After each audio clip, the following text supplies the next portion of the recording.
Hola estudiantes, buen día. Vamos a revisar lo que es el principio de Pascal y prensa hidráulica. Bien, el principio de Pascal se atribuye al matemático y físico francés Blaise Pascal, quien vivió en el siglo XVII. Este científico hizo aportaciones importantes derivadas de sus experimentos con el comportamiento de fluidos. El principio de Pascal expresa en general que al someter a una fuerza de compresión un fluido líquido confinado o encerrado en un recipiente hermético, la presión que se induce en el seno del mismo se distribuye en todas las moléculas de este y en todas direcciones. El valor de esta presión corresponde a la fuerza normal o fuerza de compresión aplicada por área unitaria. Como vemos aquí en este esquema, tenemos un recipiente de paredes robustas que no se deforman y en ese recipiente tenemos encerrado un fluido.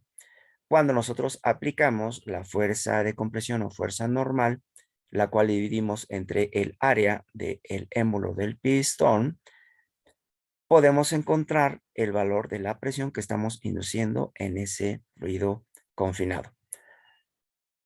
Por cierto, las unidades del sistema internacional para medir la presión es el pascal, el cual representamos de estas diferentes maneras como vemos aquí. Bien, recordamos entonces que la presión que se genera al interior de un fluido que está siendo presurizado se distribuye en cada una de las moléculas de este y en todas las direcciones posibles, como vemos aquí. Y esa presión la encontramos con esta relación. Y este principio en sí constituye una propiedad muy importante del comportamiento de los fluidos que nos permite hacer diversas aplicaciones en la ingeniería. Por ejemplo, lo que es el estudio de la prensa hidráulica. La prensa hidráulica, como vemos aquí, consta de un par de pistones hidráulicos o cilindros hidráulicos. Uno de ellos, vemos aquí del lado izquierdo, eh, en general tiene dimensiones mucho menores que las dimensiones que tiene el pistón que vemos acá del lado derecho. Y ambos pistones hidráulicos se encuentran conectados a manera de vasos comunicantes, como vemos aquí en este esquema. ¿Qué más debemos entender de la prensa hidráulica? Bien, que el cilindro hidráulico o pistón hidráulico que tiene dimensiones menores, y esto es hablando específicamente de lo que es el émbolo, dado que este tiene dimensiones menores en relación al otro cilindro, bueno, a este le vamos a denominar cilindro hidráulico o pistón hidráulico primario y al otro le vamos a denominar cilindro hidráulico secundario, que es el que tiene las dimensiones mayores en términos de su émbolo, la parte móvil del cilindro hidráulico. Bien,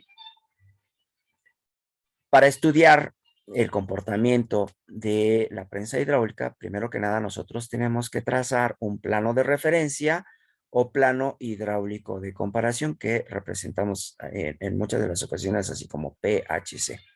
También a ese plano de referencia, plano hidráulico de comparación, le podemos llamar datum.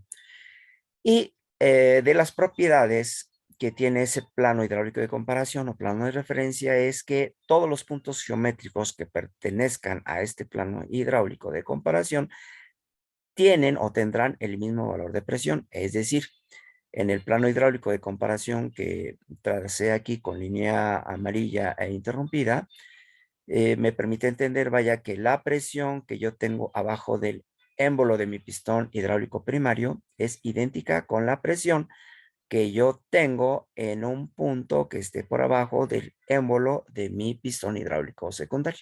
Y esto matemáticamente lo voy a representar con esta ecuación que tengo aquí en el lado derecho. Ahora bien, si ya entendí entonces que la presión que yo tengo abajo del émbolo de mi pistón primario es idéntica con la presión que yo tengo abajo del émbolo de mi pistón secundario y que represento de esta manera. Me acuerdo, por tanto, que dado que la definición de la presión que vimos hace unos minutos, de que yo la encuentro dividiendo el valor de la fuerza entre el área, bien, para el pistón primario, La fuerza que estoy aplicando en el émbolo de este la represento con una F minúscula y la voy a dividir entre el área de mi émbolo primario.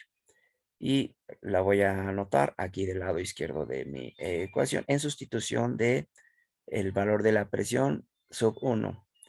Ahora bien, ¿qué hago con la presión sub 2 que yo tengo abajo del émbolo de mi pistón secundario? Bueno, esa la voy a encontrar si divido el valor de la fuerza que estoy reproduciendo en el émbolo de mi pistón secundario entre el área del émbolo de mi pistón secundario, como veo aquí en el lado derecho. Y esta relación que vemos aquí, pues nos permite encontrar específicamente, por ejemplo, la fuerza que yo estoy reproduciendo en el pistón secundario, siempre y cuando conozca yo la fuerza que aplico en el pistón primario y el área de los dos cilindros hidráulicos. O bien puede ser el caso que, por ejemplo, si yo necesito, por el contrario, encontrar la fuerza que fue aplicada en el pistón primario, implica que debo conocer entonces la fuerza que se reprodujo en el pistón secundario y también el área de los dos pistones que conforman mi prensa hidráulica. Y bueno, pues este es el fin de este tópico. Si hay alguna duda, me lo harán saber próximamente. Mientras tanto, gracias por su atención. Nos vemos hasta la próxima.